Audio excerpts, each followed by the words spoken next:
وہ نکاح کے لباس میں کھڑکی پر کھڑی تھی، آنکھوں میں ڈھیر سارے آنسو جمع تھے۔ 6 ماہ پہلے اس کی پسند کی شادی ہوئی تھی، لیکن پھر اچانک ایک روڈ حادثے میں اس کا شوہر انتقال کر گیا۔ عدت پوری ہوئی تو اس کا نکاح اپنے ہی چھوٹے دیور فرحاد آفندی سے کر دیا گیا۔ وہ اس رشتے کے لیے ذہنی طور پر قطعی تیار نہیں تھی اور جانتی تھی فرحاد آفندی بھی اس رشتے کو قبول نہیں کرے گا، لیکن سب کچھ الٹ ہوا۔ وہ دلہن بنی آج اس کے کمرے میں تھی، مگر جان اس کی اس وقت نکلی جب فرحاد آفندی نے اسے اپنے بستر پہ بلایا تھا۔ بہت ہو گیا پہلے شوہر کا ماتم، آقا میرا حق ادا کریں۔ وہ بولا نہیں تھا، دبے دبے لہجے میں گویا گھرا اٹھا تھا، جبکہ نیلم آفندی سہمتی ہوئی اس کی جانب رحم طلب نظروں سے دیکھ رہی تھی۔ وہ اس کی چچا ذات تھی، بچپن سے اس کے مزاج سے آشنا تھی۔ وہ کافی غسیل طبیعت کا انسان تھا۔ وہ اس سے عمر میں فقط 1 سال ہی چھوٹی تھی، لیکن وہ بھی سب لوگوں کی طرح اس کے بے پناہ غصے سے خوف کھاتی تھی۔ آپ مجھے میرے حق سے محروم کرنا چاہتی ہیں؟ اسے یوں ہی بت کی مانند استادہ دیکھ اس کے ماتھے پر لاتعداد بل پڑے تھے، جبکہ وجہی چہرے میں سرد پن گھلنے لگا تھا۔ ایسا نہیں ہے فرحاد۔ وہ اپنے حنائی مٹھیوں کو بھینچے بمشکل اپنی بات مکمل کر پائی تھی۔ تو پھر کیسا ہے؟ وہ گویا مکمل بے رحم بنا اس کے حسن کی مورتی کو دیکھے جا رہا تھا۔ نظر ایک لمحے کو بھی نہیں بھٹکی تھی، جبکہ وہ خاموش اس کی نظروں سے خائف چھوٹے چھوٹے قدم اٹھاتی بیڈ کی جانب بڑھنے لگی۔ آتشی رنگ کی گھیردار فراک میں نازک سی جویلری اور لائٹ کیے گئے میک اپ میں اس کا حسن سونے کی طرح دمک رہا تھا۔ وہ ایک باشعور لڑکی تھی، پھر کیوں وہ اپنے شوہر کو اس کے جائز حق سے محروم رکھتی، اللہ کی نظروں میں گنہگار بنتی، لیکن وہ اپنے دل کا بھی کیا کرتی جو عماد اور اس کے خیال کو بھول ہی نہیں پا رہا تھا۔ وہ بیڈ کے قریب آ کر ٹھہری تو فرحاد آفندی نے اس کا ہاتھ پکڑتے اسے اپنے پہلو میں بٹھا لیا تھا۔ اس کی انگلیوں کے پور سرخ رنگ میں رنگی تھیں، جبکہ ہتھیلیوں کے وسط میں ایک گول ٹکیا بنی اس کے دودھیا ہاتھوں کو مزید دلکش بنا رہی تھی۔ اس نے اس کے دونوں ہاتھ اپنے کھردرے مردانہ ہاتھوں میں تھام کر اپنا پہلا حق استعمال کرتے باری باری نرمی سے انہیں چھوتے اپنے دل کے مقام پر رکھ گیا، تو مقابل کی اس حرکت پر نیلم نے ایک جھٹکے سے اپنا سر اٹھا کر مقابل کے گرے آنکھوں میں دیکھا، جہاں اس کا عکس بہت واضح نظر آ رہا تھا۔ وہ تو سمجھی تھی کہ وہ بے درد اسے درد دے گا، لیکن وہ شخص اس کی سوچ کے برعکس نکلا تھا۔ تم سب مجھے اتنا ہی ظالم سمجھتے ہو نا؟ اس کی آنکھوں میں اچانک ہی سرد پن گھلا، لیکن لہجے میں کرب کی آمیزش محسوس کرتے نیلم کچھ بے چین سی ہوئی تھی۔ میں آپ کو ظالم نہیں سمجھتی، لیکن بس آپ سے ڈر لگتا ہے۔ وہ بے ساختہ ہی صاف گوئی سے بولتی مقابل کے لبوں پر خفیف سی مسکراہٹ لانے کا سبب بنی تھی۔ اچھا، تو تم مجھ سے ڈرتی ہو؟ بیڈ کراؤن سے پشت ملائے وہ اب بھی اس کے ہاتھوں کو دل کے مقام پر رکھے گویا اپنے سلگتے دل کو راحت کا سامان مہیا کر رہا تھا۔ بچپن سے ڈرتی ہوں، آپ ہمیشہ غصے میں جو رہتے تھے۔ اس کا وہی معصوم بے دھڑک بولنے کا انداز تھا۔ چاچو بھی تو غسیل طبیعت کے حامل ہیں، ان سے خوف محسوس نہیں ہوا؟ اس نے ماتھے پر بل ڈالتے اسے گھورا تو وہ بے چاری سی شکل بنا گئی تھی۔ وہ تو بابا ہیں، ان سے بھی ڈر لگتا تھا، لیکن وہ پیار بھی تو دیتے تھے۔ آپ تو بس ڈانٹتے ہیں یا غصے سے گھورتے ہیں۔ وہ روانی سے بولتی ایک دم خاموش ہوئی۔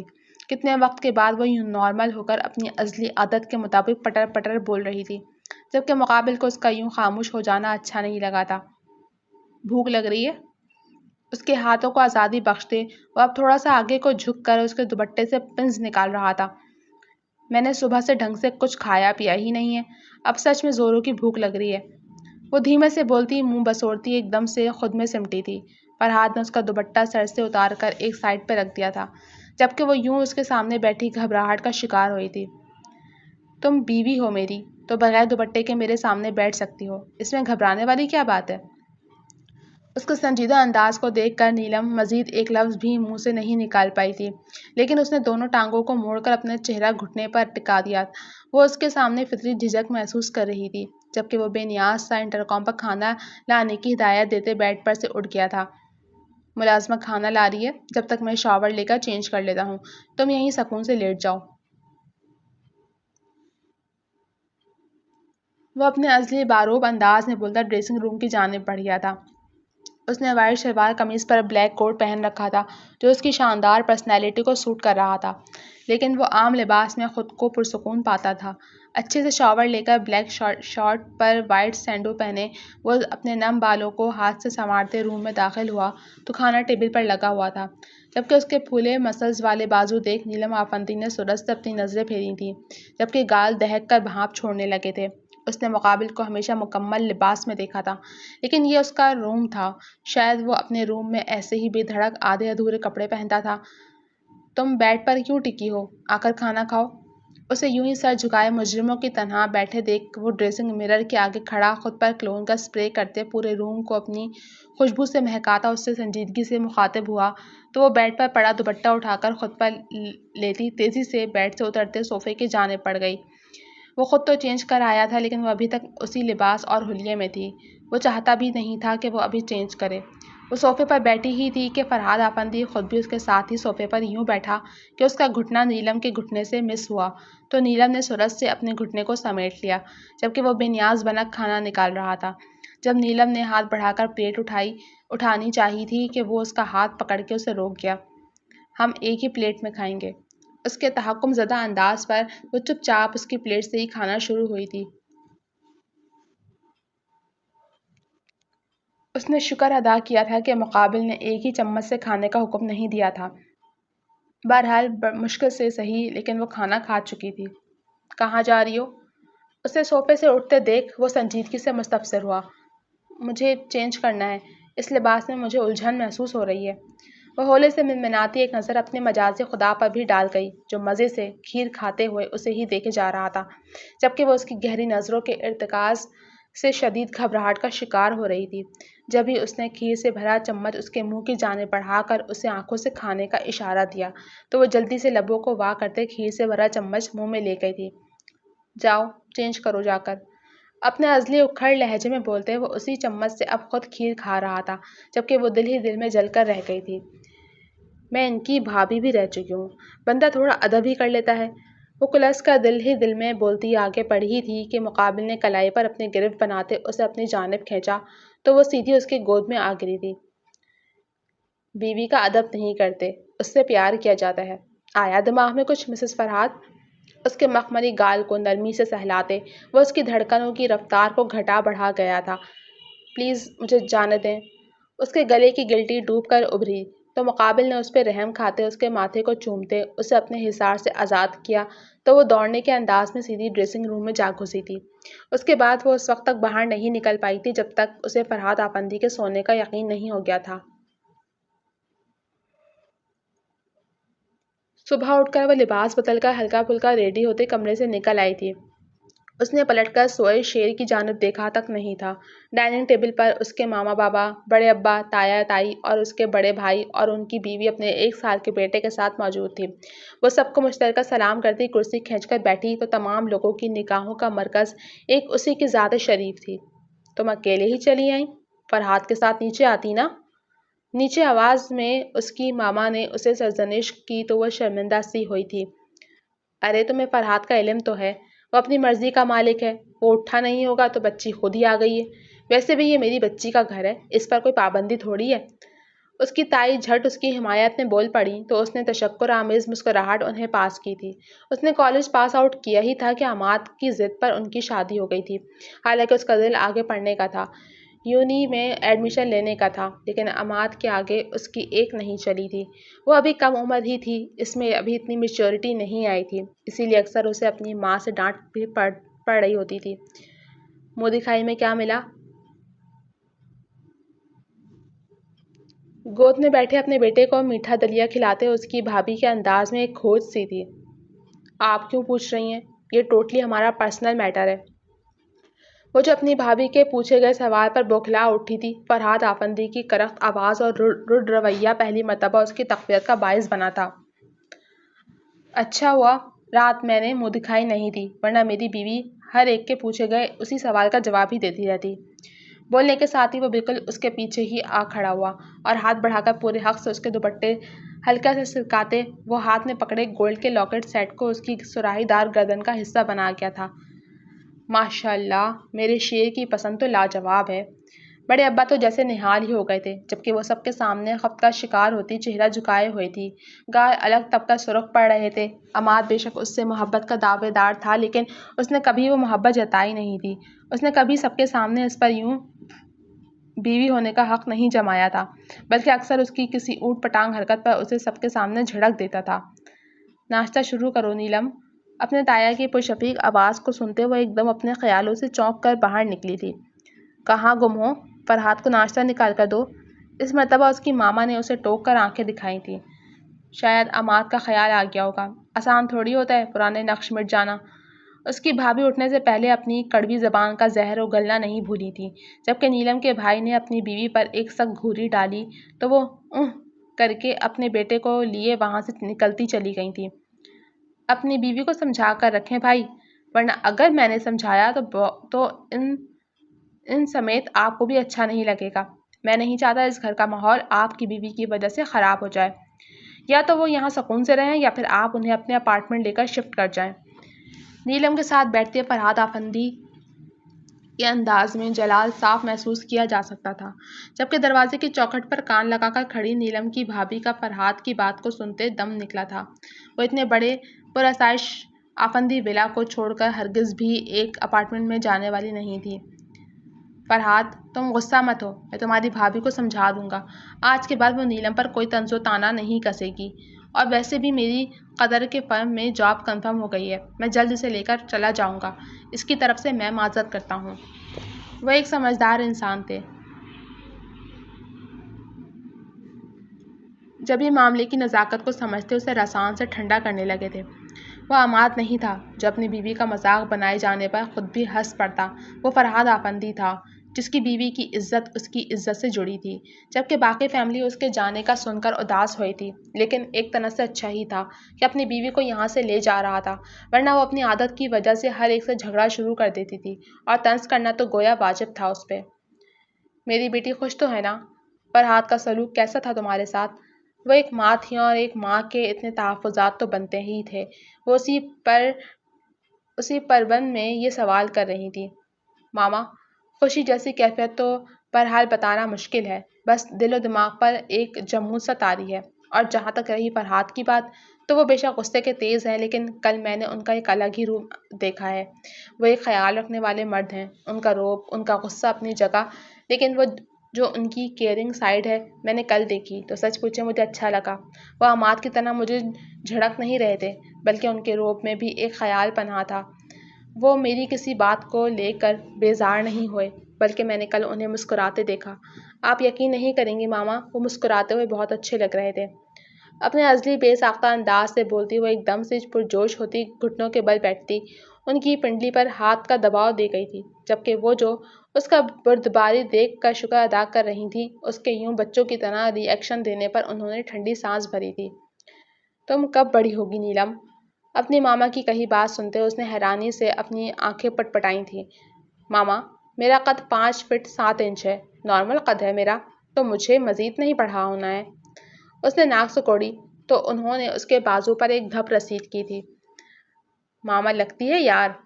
وہ اپنا بازو سہلاتے منہ پھلا کر ناراضگی بطور ان کے قریب سے اٹھتی پیروں میں سلیپر اڑ سے کمرے سے نکلتی چلی گئی تھی، جبکہ وہ اسے یوں نارمل ہوتے دیکھ کر شکر بجا لا رہی تھی، ورنہ تو عماد کے جانے کے بعد وہ بالکل گمسم سی ہو گئی تھی۔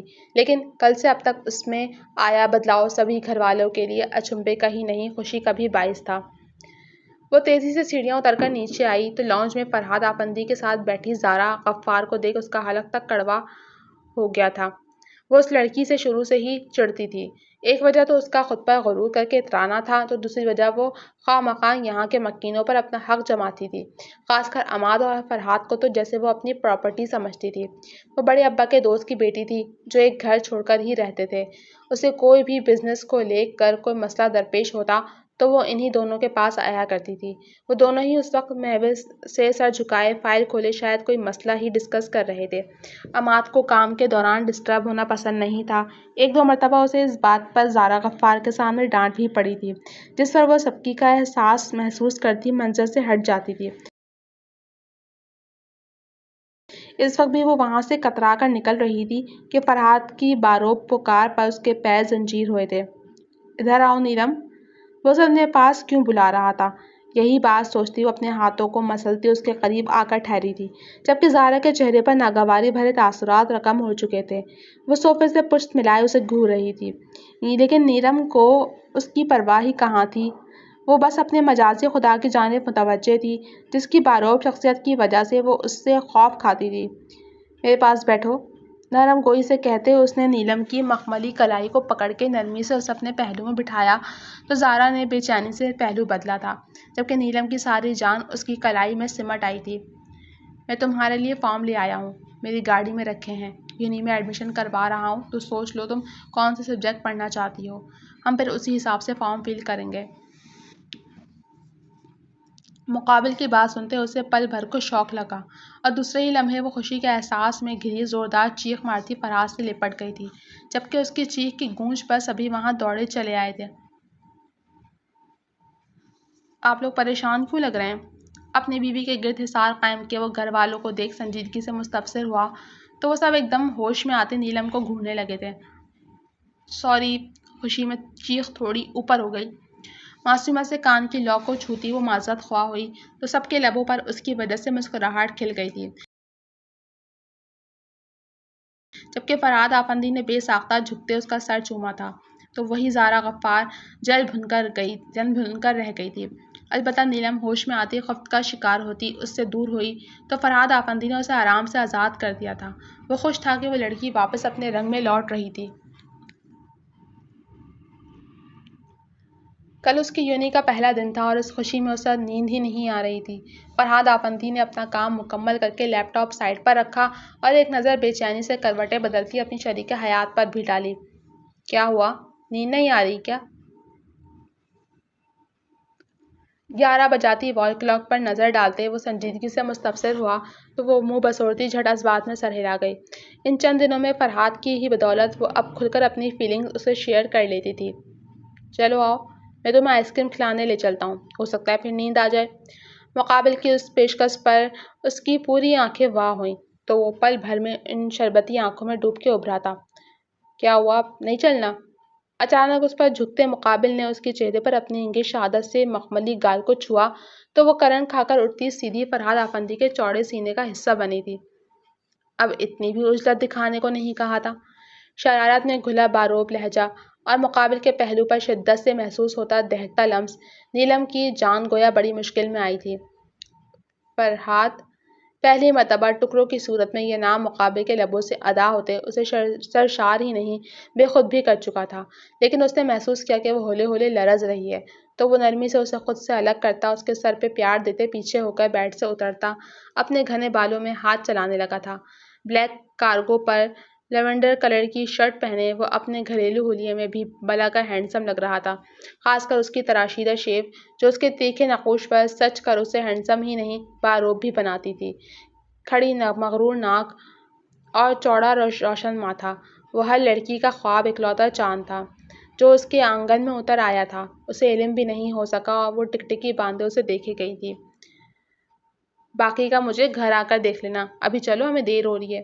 اس کے سر پہ 2 انگلیاں مارتے وہ اپنی ازلی باروب انداز میں اس کے مخاطب ہوا تو وہ ہڑبڑا کر تیزی سے بستر چھوڑ کے اٹھ کھڑی ہوئی اور اپنے کپڑے دیکھنے لگی۔ گلابی رنگ کے سادہ شلوار قمیص میں وہ خود بھی گلابی رنگ میں گھلی تھی۔ لباس ٹھیک ہے، بس شال لے لو۔ اس سے پہلے کہ وہ چینج کا سوچتی اس کی سوچ کو روک لگا گیا تھا۔ وہ دوڑنے کے انداز میں شال لینے ڈریسنگ روم میں گھسی تو فرحات آفندی کی نظروں نے اس کی ناگن چوٹی سے نظریں ہٹا لی تھیں۔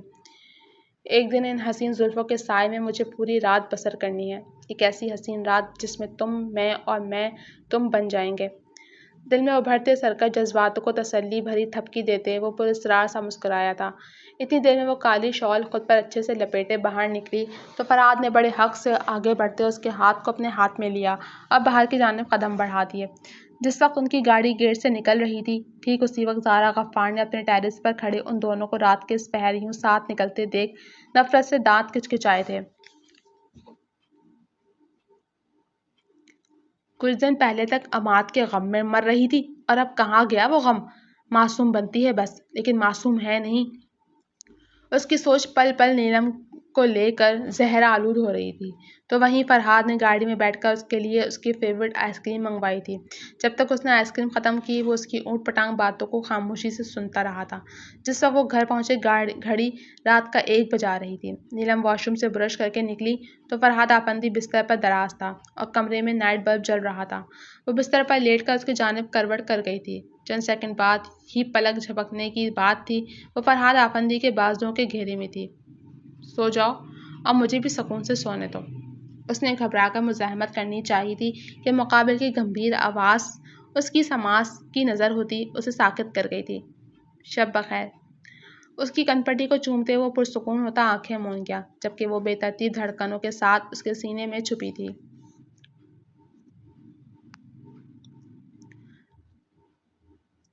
یونی کا گیٹ پار کرتے ہی اس کی پہلی نظر ہی سیدھی اپنے مجازی خدا کے جانب اٹھی تھی جو چارکول گرے پینٹ کوٹ میں سن گلاسز لگائے گاڑی سے پشت ملائے شاید اسی کے انتظار میں تھا جبکہ سب صنف نازک کی نظریں اسی چارمنگ کی جانب اٹھ رہی تھیں جو اپنی شاندار شخصیت کی وجہ سے ہر ایک کی نظروں کا مرکز تھا۔ وہ ایک دوسرے کے کان میں گھسی لڑکیوں کو دیکھتی تیزی سے فرحاد آفندی کے قریب ہوئی تھی۔ یونی کا پہلا دن کیسا رہا؟ وہ اس کے لیے فرنٹ ڈور کھولتا سنجیدگی سے مخاطب ہوا تو وہ اچک کر پیسنجر سیٹ پر جا بیٹھی۔ اچھا تھا، مختصر جواب دیتے اس نے ڈیش بورڈ پر رکھی پانی کی بوتل کا سیل کھول کر اسے لبوں سے لگاتے آدھا خالی کر دیا تھا۔ اتنے میں فرحاد آفندی گاڑی کا ڈور کھول کر ڈرائیونگ سیٹ سنبھال چکا تھا۔ اس سے پہلے کہ وہ پانی کی بوتل واپس رکھتی اس نے نیلم کے ہاتھ سے پانی کی بوتل لی اور وہ باقی بچا ہوا پانی خود پینے لگا۔ میرا جھوٹا ہے، وہ تیزی سے بولی لیکن وہ چند سیکنڈ میں بوتل خالی کر گیا تھا۔ تمہارا جھوٹا ہے تو کیا پانی زہریلا ہو گیا؟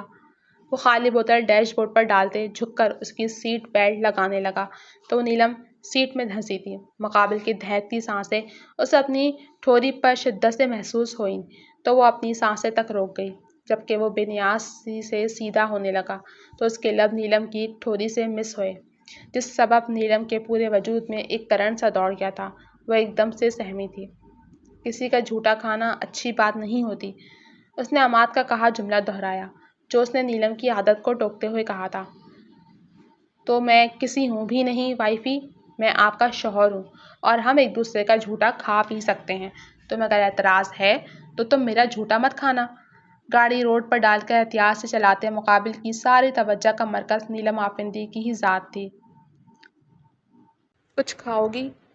اس کی خاموشی مقابل کو اچھی نہیں لگی تو وہ اسے مزید بولنے کے لیے اکسانے لگا۔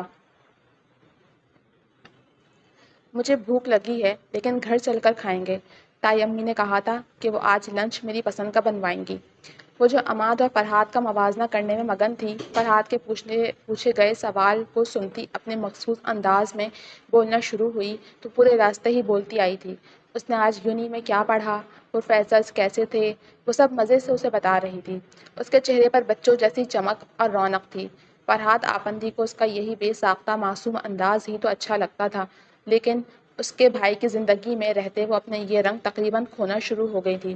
لیکن فرحاد آفندی اس کے وہی سب رنگ واپس لا رہا تھا۔ اس کے بھائی نے جو اس کے ساتھ ظلم کیا تھا یہ سب اس کی تلافی تھی لیکن وہ یہ نہیں جانتا تھا کہ عن قریب اسے نیلم سے شدید والی محبت ہو جائے گی۔ اچانک ہی کچھ عرصے کے لیے فرحاد کو ملک سے باہر جانا پڑا تھا۔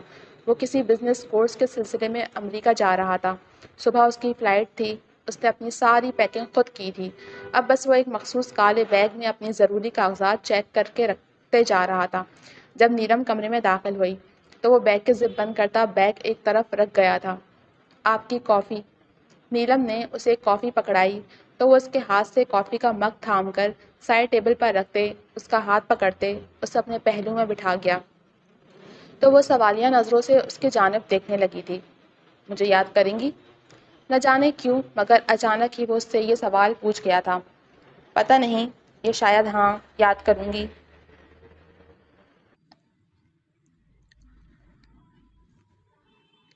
وہ کچھ کنفیوز سی صاف گوئی سے بولی تھی جبکہ نہ جانے کیوں مگر اسے نیلم کا یہ جواب پسند نہیں آیا تھا۔ شاید وہ اس کے منہ سے کچھ اور سننے کا متمنی تھا۔ ان کی شادی کو 1 ماہ کا عرصہ گزر چکا تھا۔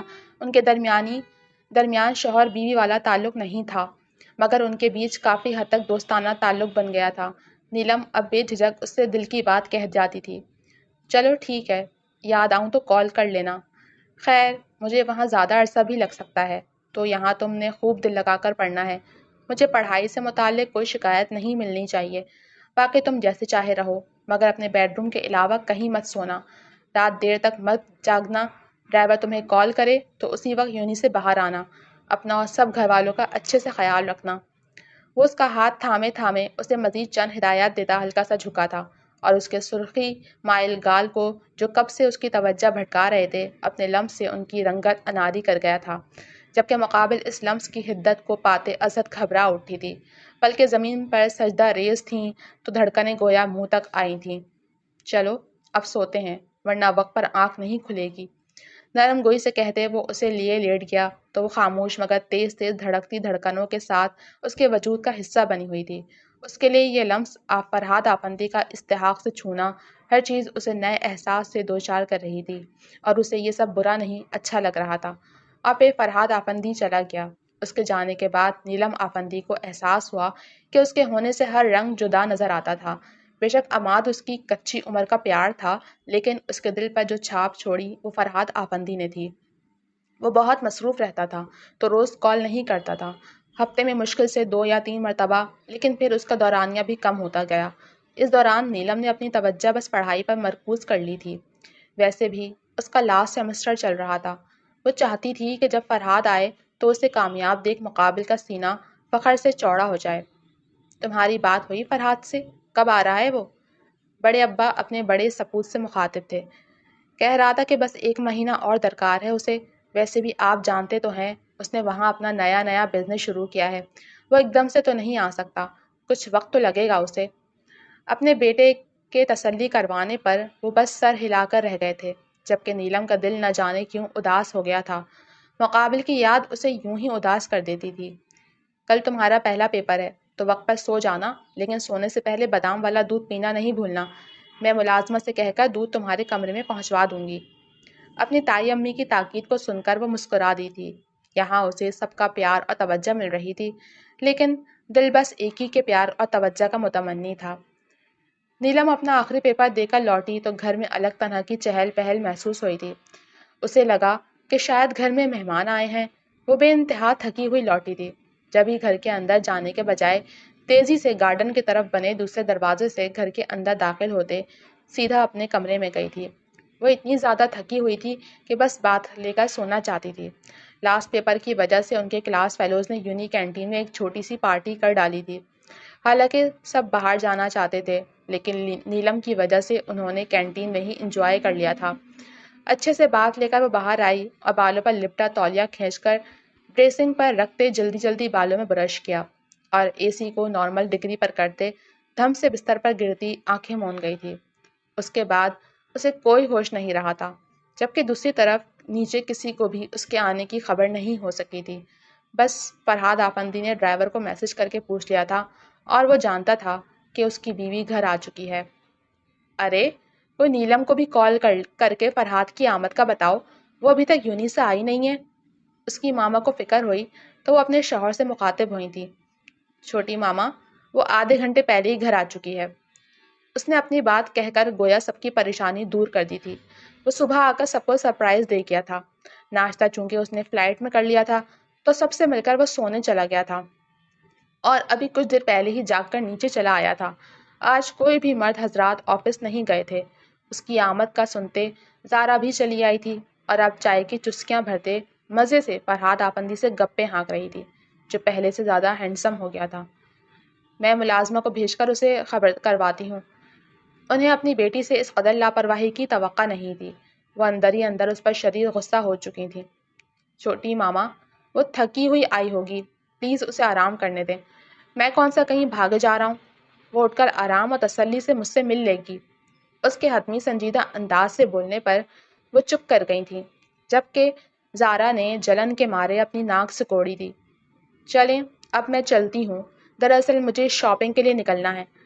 وہ فرحاد سے ملتی وہاں سے اٹھ آئی تھی۔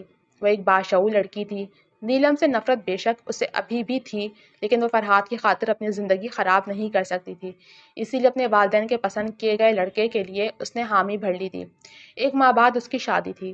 مزید کچھ وقت گھر والوں کے ساتھ گزار کر فرحاد آفندی دل کی بڑھتی بے چینی کے سبب اپنے کمرے کا رخ کر گیا تھا۔ جس وقت وہ نیم اندھیرے کمرے میں داخل ہوا، نیلم مزے سے گہری نیند میں غرق تھی۔ فرحاد آفندی نے ڈور لاک کیا اور متوازن قدم اٹھائے بیڈ کی جانب بڑھنے لگا۔ بیڈ کے قریب ٹھہرتے اس سوئی قیامت کو دیکھ یک بارگی اس کا دل بڑے بے دھڑک انداز میں دھڑکا تھا۔ انگوری رنگ کے لباس میں کھلے بال تکیے پر بکھرائے وہ اپنے حسن سے لاپرواہ اس کی آمد سے بے خبر تھی، جو پورے استحقاق سے اپنی بیوی کو دیکھنے میں محو تھا، لیکن دید کی پیاس بجھتے نہیں بجھ رہی تھی۔ وہ ٹرانس کی سی کیفیت میں اس کے قریب بیٹھا اور ہاتھ بڑھا کر ان آوارہ لڈوں کو اس کے گال اور گردن سے ہٹانے لگا تھا، جس سبب اس کے انگلیاں مقابل کے گال اور گردن کو چھوتی اس کے سرکش جذبات ابھر رہی تھیں۔ وہ اتنا عرصہ اس سے دور رہ کر اتنا تو جان چکا تھا کہ اس کا دل نیلم کے تابع ہو چکا تھا۔ وہ پہلے آ جانا چاہتا تھا، لیکن اس نے خود کو ہی نہیں نیلم کو بھی وقت دیا تھا۔ نیلم اس کے لیے اس کے بھائی کا کفارہ نہیں رہی تھی، بلکہ وہ اس کی محبت میں مبتلا ہو چکا تھا۔ عماد کے مرنے سے پہلے اسے عماد کی حقیقت کا علم ہو چکا تھا اور اس بات کو لے کر ان کے بیچ جھگڑا بھی ہوا تھا، لیکن عماد بھٹک کر شیطان کے راستے پر چل نکلا تھا۔ اس کی واپسی گویا اب ناممکن تھی۔ اگر وہ روڈ حادثے میں انتقال نہیں کر جاتا تو وہ اس کی سچائی سب کے سامنے لانے کا ارادہ رکھتا تھا، لیکن اس کی اچانک موت نے اس کا پردہ رکھ لیا تھا۔ وہ نیلم کی زندگی برباد ہوتے نہیں دیکھ سکتا تھا، لیکن شاید قدرت کو کچھ اور ہی منظور تھا۔ جب سب گھر والوں کی متوقع رائے پر اس کا نکاح نیلم سے طے کر دیا گیا تو اس نے خاموشی اختیار کر لی تھی۔ شاید وہ اسی طرح نیلم کو خوش رکھ کر اپنے بھائی کے کندھوں سے گناہ کا کچھ بوجھ کم کر پاتا۔ وہ ماضی کے سبھی اذیت ناک خیالات ذہن سے جھٹکتے سوئی ہوئی نیلم کے قریب بیٹھ کر بڑی فرصت اور توجہ سے اس کے دلکش نقوش کو اپنی انگلیوں کے پور سے چھوتا مقابل کو کسمسانے پر مجبور کر گیا تھا۔ سوئی نیلم نے اپنے چہرے اور گردن پر سے اس دہکتے لمس کو دور کرنا چاہا، اور اسی چاہ میں اس نے اپنی نیند سے سرخ ڈوروں والی آنکھیں واں کی تھیں۔ خود پر جھکے فرحاد آفندی کو دیکھ اس نے بے خودی میں ہاتھ بڑھا کر اس کے چہرے کو چھوا تھا۔ میں آپ کو کس قدر یاد کر رہی ہوں، اور آپ ظالم بنے میرے دل کی پکار کو انسنی کر رہے ہیں۔ وہ اسے اپنے خواب کا حصہ سمجھتی نروٹھے انداز میں اس سے شکوہ کرتی مقابل کو مزید اپنے صحن میں جکڑنے لگی تھی۔ میں نے بھی آپ کو مس کیا نیلم فرحاد آفندی، اور آپ کی پکار بھی میرے دل تک رسائی حاصل کر چکی۔ جبھی تو میں آپ کے روبرو آپ کے اتنے قریب ہوں کہ آپ مجھے چھو رہی ہیں اور میں آپ کو چھو رہا ہوں۔ دل موہ لیتے انداز میں بولتے فرحاد آفندی نے ہلکا سا جھک کر اس کی تیکھی ناک کو اپنے دانتوں تلے دبایا تو وہ ہوش میں آتی چیخ مار کر ایک دم سے اٹھی تو اس کا سر بڑے زور سے مقابل کے چٹانی سینے سے جا ٹکرایا تھا۔ کیا کرتی ہو یار، ادھر مجھے دکھاؤ کہاں لگی۔ اسے درد سے سسکاری بھر کر اپنے ماتھے پر ہاتھ رکھتے دیکھ وہ اسے پیار بھری ڈانٹ لگاتے نیلم کا ہاتھ ہٹا کر اس کے ماتھے کا معائنہ کرنے لگا تھا۔ ماتھا اچھا خاصا سرخ پڑ گیا تھا۔ اس نے اپنی جیب سے رومال نکال کر نیلم کے ماتھے پر رکھا اور اس جگہ اپنا منہ رکھ کر تیز تیز پھونک مارنے لگا تو اس کے پھونک سے نکلتی حدت اس کے ماتھے کے جلد میں جیسے حلول ہوتی اس کی تقویت کا باعث بن رہی تھی۔ اب ٹھیک ہے۔ 2-3 مرتبہ یہی عمل دہراتے وہ اس کے چہرے کو دیکھ فکر مندی سے گویا ہوا تو اسے یاد آ گیا کہ وہ اس سے ناراض تھی۔ آپ اب بھی کیوں آئے ہیں؟ اب پلیز یہ فکر جتا کر آپ یہ مت ثابت کریں کہ آپ کو میری پرواہ ہے۔ سنجیدگی سے کہتی وہ بیڈ سے اٹھنے لگی کہ اس نے جارحانہ انداز میں اسے بازو سے دبوچ کر بستر پر پٹخا تو اسے پل میں یاد آیا کہ وہ اپنے جذباتی پن میں شیر کے منہ میں ہاتھ دے بیٹھی تھی۔ اتنے عرصے بعد شوہر واپس آئے تو اس کا استقبال یوں کیا جاتا ہے؟ اس پر کسی گھٹا کی مانند چھایا مقابل کڑے تیوروں سے مستفسر گویا اس کی جان لبوں تک لایا تھا۔ مجھے کیا علم کہ کیسا استقبال چاہتے ہیں آپ، اور آپ نے کون سا آنے سے پہلے مجھے بتایا تھا جو استقبال نہ کرنے کا شکوہ کر رہے ہیں؟ آپ کو تو مجھ سے بات تک کرنے کی فرصت نہیں تھی۔ جواباً وہ بھی ڈر کو پسے پش ڈالے مقابل کے دو بدو ہوئی، لیکن نظریں ملانے کی غلطی اس نے ہرگز بھی نہیں کی تھی۔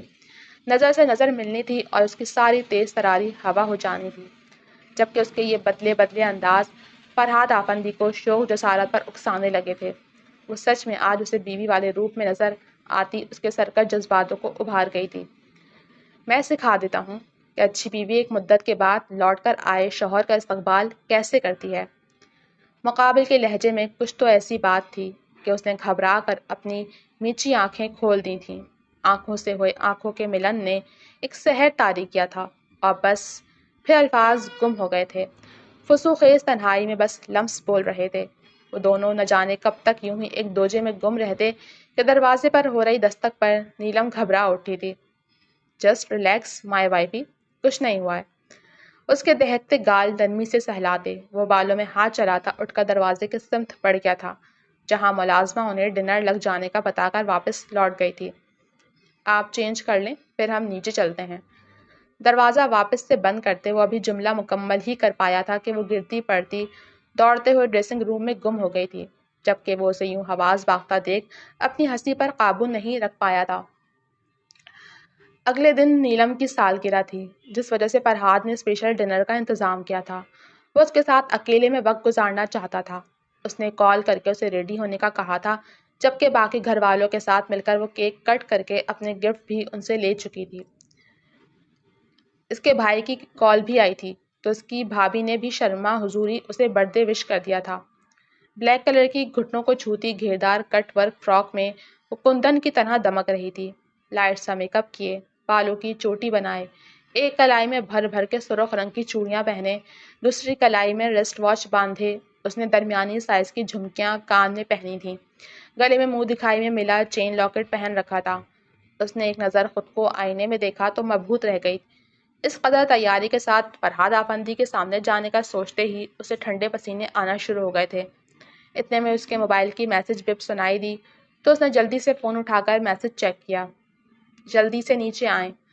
مختصر جملہ پڑھتے ہی اس نے دوپٹہ ایک اسٹائل سے سر اور گردن کے گرد لپیٹا اور شال سے اچھے سے خود کو کور کر کے پاؤں میں خصے پھنسائے وہ تیزی سے کمرے سے نکل آئی تھی۔ خارجی دروازہ پار کرتے ہی بلیک کوٹ پینٹ میں اس نے فرحاد آفندی کو اپنے ہی انتظار میں کھڑا پایا تھا۔ اسے جھجک کر اپنے قریب آتے دیکھ فرحاد آفندی کی نگاہ ایک لمحے کو بھی نہیں جھپکی تھی۔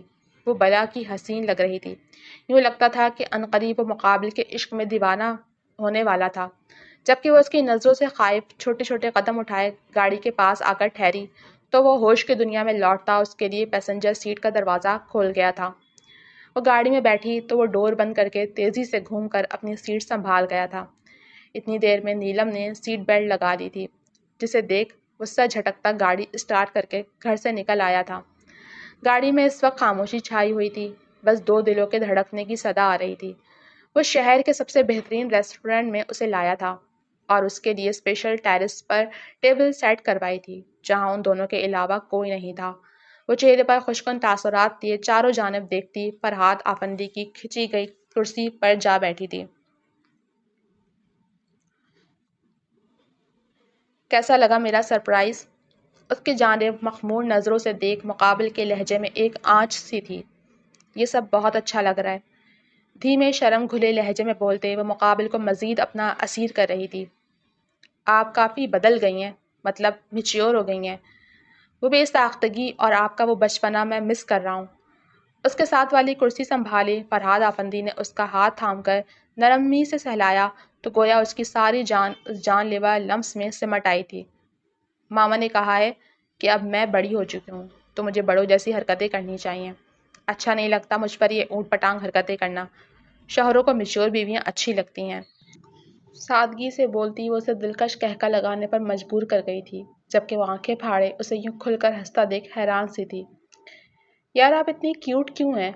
وہ سچ میں معصوم تھی، جو بات چھپانے والی تھی اسے وہ بھی بتا گئی تھی۔ آپ جیسی ہیں بالکل ویسی رہنا، مجھے بدلی ہوئی نیلم آفندی نہیں چاہیے۔ یوں لگ رہا ہے میں کسی اور کے ساتھ بیٹھا ہوں۔ آپ جناب چھوٹی ماما کی فکر مت کریں، وہ اگر پھر سے آپ کو ڈانٹیں یا یہ بات بولیں تو کہنا کہ فرحاد آفندی کو آپ انہی اونٹ پٹانگ حرکتوں کے ساتھ قبول ہو۔ اسے ایک جھٹکے سے اپنی جانب جھکاتے وہ اس کی آنکھوں میں دیکھتا، مزید اس کی جانب جھکتا اس کے ماتھے پر نرم سا بوسہ دے گیا تھا۔ اس لمس میں عقیدت محسوس کرتے نیلم کی روح تک سرشار ہوئی تھی۔ اتنے میں ویٹر کیک لے آیا تو وہ جو ایک دوسرے کی نظروں میں دیکھ دنیا بھلائے ہوئے تھے سیدھے ہو کر بیٹھے تھے۔ مقابل نے اٹھ کر اس کے پیچھے آتے ہلکا سا جھک کر اسے اپنے حصار میں لیے اس کا ہاتھ پکڑ کے کیک کٹ کروایا اور کیک کا پیس اس کے منہ میں آدھا دے کر باقی آدھا وہ اپنے منہ میں رکھ گیا۔ آج فرحاد آفندی کے انداز جدا تھے۔ وہ اپنے ہر ایکٹ سے اس کی دھڑکنوں کی رفتار بڑھائے جا رہا تھا۔ جسے اس کے نچلے ہونٹ پر لگی کیک کی کریم کو اس نے اپنے انگوٹھے سے سمیٹا تو وہ گویا خود میں سمٹ گئی تھی۔ پھر ہلکی پھلکی باتوں کے درمیان انہوں نے ڈنر کیا تھا کہ اس کے نمبر پر ایک جانے پہچانے نمبر سے کال آنے لگی، جسے دیکھ فرحاد آفندی کے اعصاب تن گئے تھے۔ نیلم نے دیکھا کہ اچانک اس کے چہرے کے نرم نقوش میں کرختگی گھلی تھی۔ اس نے کال ریسیو کرتے بدوسری جانب کی بات سنی اور اٹھ کھڑا ہوا۔ آپ ڈنر کریں، میں ابھی آتا ہوں۔ پیار سے اس کا گال چھو کر وہ وہاں سے نکلتا چلا گیا تو نہ جانے اس کے دل میں کیا سمائی کہ نیلم بھی اٹھ کر اس کے پیچھے ہی نکل گئی تھی۔ اس نے دیکھا کہ فرحاد آفندی ایک خوش شکل لڑکے کے قریب جا کر ٹھہرا تھا، لیکن اس کے چہرے کا جلال وہ صاف دیکھ سکتی تھی۔ وہ مزید پلر کا سہارا لے کر آگے بڑھی تو اسے فرحاد آفندی کی سرد غسیل آواز سنائی تھی۔ تمہاری جرت کیسے ہوئی مجھے کال کرنے کی؟ وہ اسے خوخوار نظروں سے دیکھ رہا تھا جبکہ مقابل بے بس سا نظر آ رہا تھا۔ میں اپنے ڈیڈ کے انتقال پر پاکستان آیا ہوں، ورنہ تو عماد کے جانے کے بعد میں فوراً ہی یہاں سے چلا گیا تھا۔ اس کے بعد دل ہی نہیں لگا میرا، لیکن آج تمہیں یہاں دیکھ کر خود کو روک نہیں پایا۔ وہ لجھاتے ہوئے بول رہا تھا جبکہ مقابل کا بس نہیں چل رہا تھا کہ اسے چیڑ پھاڑ ڈالے۔ تم جیسے بے غیرت اور بے ایمان لوگوں سے میرا کوئی تعلق نہیں، سمجھے؟ وہ نیچی آواز میں دھاڑا تھا۔ لیکن تمہارے بھائی کا تو تعلق تھا نا مجھ سے؟ جواباً وہ بھی دو بدو ہوا تو فرحاد آفندی نے لپک کر اس کا گریبان اپنی مٹھی میں کچھ اس طرح سے جکڑا کہ اسے اپنی سانسیں گھٹتی ہوئی محسوس ہوئی تھیں، جبکہ نیلم خوف اور الجھن کے ملے جلے تاثرات لیے انہیں سن رہی تھی، لیکن نہ جانے کیوں اس کا دل کسی انہونی کے خیال سے بیٹھا جا رہا تھا۔ وہ یہاں سے بھاگ جانا چاہتی تھی لیکن پاؤں جیسے زمین نے جکڑ لیے تھے۔ ایک لفظ منہ سے نکالا تو منہ کھولنے کے لائق نہیں بچو گے۔ قوم لوط کی پیروی کرنے والوں کے لیے دنیا بھی جہنم اور آخرت میں اس سے بھی بڑی جہنم تیار ہے۔ اپنی بغیرتی کے قصے اگر تمہارے زبان سے نکلے تو تم زمین کے باہر نہیں زمین کے اندر نظر آؤ گے۔ اب دفع ہو یہاں سے، دوبارہ نظر آئے تو سانسیں چھین لوں گا تمہاری۔ سرخ آنکھوں کی دہشت نے مقابل کو گنگ کیا تھا، جبکہ اس کی دل دہلاتی دھمکی سنتے وہ جلدی سے سر کو جنبش دے گیا تو اس نے اسے بری طرح پرے دھکیل دیا تھا،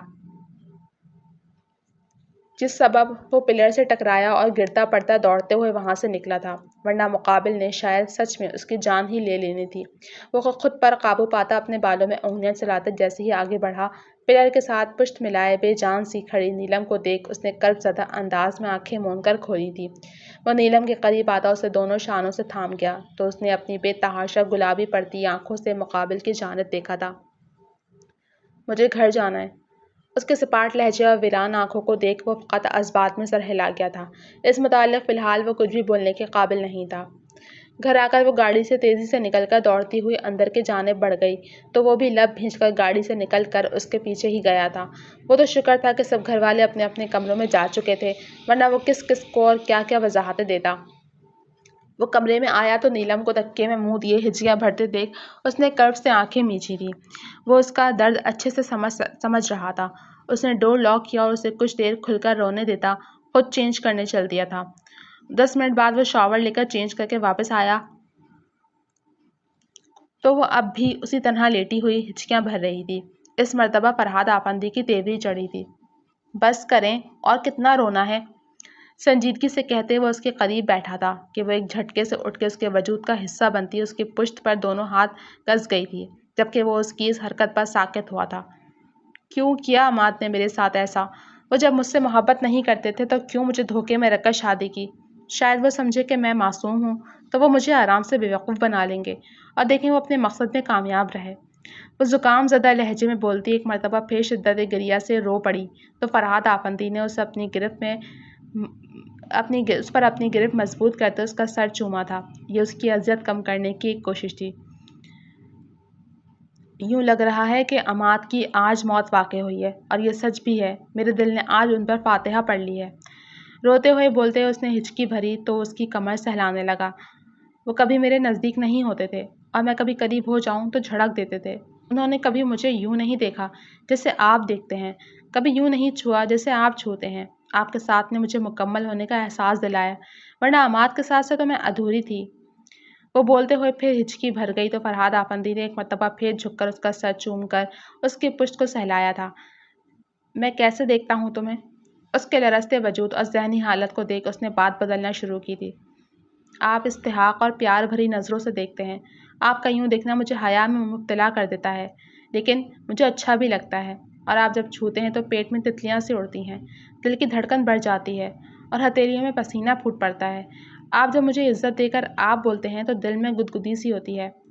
وہ اپنی سادگی بھری روانی میں بڑی معصومیت سے اپنے دل کا حال اس کے گوش گزار کرتی گویا اسے ساری دنیا کی دولت سے نواز گئی تھی۔ اب بس کریں، اپنے اتنے حسین اظہار سے کیا آپ میری جان ہی لے لیں گی؟ مقابل کا گمبھیر لہجہ اور دست و لب کی جسارتوں پر اسے احساس ہوا کہ وہ کس قدر بے باکی سے کیا بول گئی ہے۔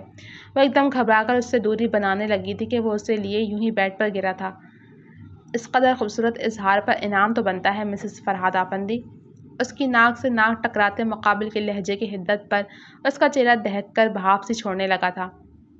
آج کے بعد ہم اس ٹاپک پر پھر کبھی بات نہیں کریں گے، بلکہ ہم دونوں بس اپنے آنے والے بچوں کے بارے میں ڈسکس کریں گے۔ اس کے گلابی چھلکاتے گالوں کو باری باری چھوتے وہ اسے اچھے سے باور کروا گیا تو وہ سر کو اسبات میں جنبش دے کر بچوں والے ٹاپک کا سنتی بے انتہا خوش ہو گئی تھی۔ ویسے بھی وہ انسان اب اس دنیا سے جا چکا تھا، وہ اس کے بارے میں بات کر کے اس کے گناہوں کا بوجھ نہیں بڑھانا چاہتی تھی۔ فرحاد، مجھے بچے بہت پسند ہیں، وہ بھی ڈھیر سارے۔ وہ ایک دم پرجوش سی بولتی کسی خوش کن خیال میں گم ہوئی تھی۔ مطلب 2 بچے کافی نہیں ہوں گے؟ وہ معصوم بن کر سوال کرتا اس کی چوٹی کے بالوں کو کھولنے لگا تھا۔ آج اس کی دل کی حسرتوں کے تمام کا دن تھا۔ نہیں بھائی، یہ 2 بچے کیا ہوتے ہیں؟ مجھے تو کم سے کم 4 بچے چاہیے۔ وہ اپنے دھن میں بولتی مقابل کے بدلتے تیوروں کو دیکھ نہیں پائی تھی، جو اس کی ریشمی زلفوں کو مٹھی میں بھرتے ان کی مہک سانسوں میں بسائے بے خود ہوا تھا۔ جو میرے سرکار کا حکم، غلام تو ہر دم حاضر ہے۔ مخمور سرگوشی کرتے وہ اپنے سر کا جذباتوں کی لگامیں آزاد کر گیا تھا۔ میں تم سے بے پناہ محبت کرتا ہوں میری زندگی۔ سر کا جذبوں میں ڈوب کے ابھرتے اس نے پورے جذبے سے یہ بات کہہ کر اس کے ماتھے کو چوما تو وہ سرشار سے اس کے سینے پر سر رکھ کر آنکھیں مون گئی۔ مرد کی جانب سے ملنے والی محبت اور عزت ہی عورت کا کل سرمایہ ہوتا ہے۔ جو مرد اپنی عورت کو اس سرمایہ سے مالا مال رکھتے ہیں، ان کی عورت سدا ایک کھلے گلاب کی مانند رہتی ہے۔